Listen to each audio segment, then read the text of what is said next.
Umar ibn al-Khattab radiallahu anhu. Can anyone tell me how he passed away? He was stabbed while he was leading the prayer. Alright, he was stabbed while he was leading the prayer. The narration goes on to tell us that Umar radiallahu anhu has this big open wound. He had literally a hole in his stomach. And he's lying there and he's bleeding out and he's fading in and out of consciousness. And then while he's in that state and in that condition, he hears the call, the adhan for prayer. And he starts getting up. Everyone around him is like, oh, wait a second, where do you think you're going? He says, I have to go pray, the adhan. I have to go and pray, it's the adhan. And he said, you're dying. You have a hole in your stomach. What do you mean you're going to go pray? And he says that, I remember the Prophet ﷺ telling me that there's no deen for the one who doesn't pray. That the salah is like the head and the body. I have to go and pray. This was the commitment that these people had to prayer. As long as I'm alive, salah is something I do.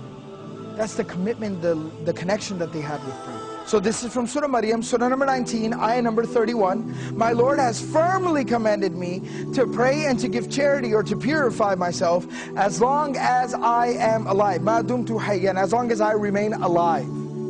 This is a statement of Isa alayhi salam. This is a very powerful reminder about our approach to prayer and how we approach prayer and how we perceive and think and how we implement prayer in our lives.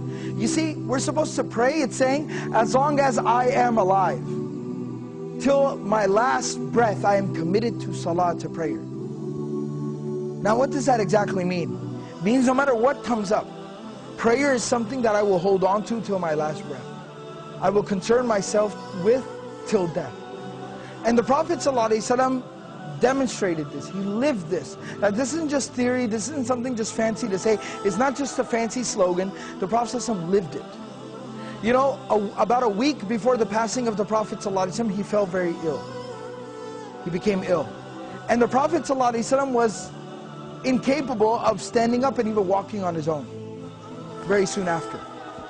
So the Prophet ﷺ, what he did, Prophet ﷺ would send for two Sahaba. They would come to his home and they would carry him. He'd put his arms around their shoulders and they would literally carry him to the prayer like this. But he'd still go for prayer in this condition. He'd still go to pray like this. Teaching us, prayer is something we do till our last breath.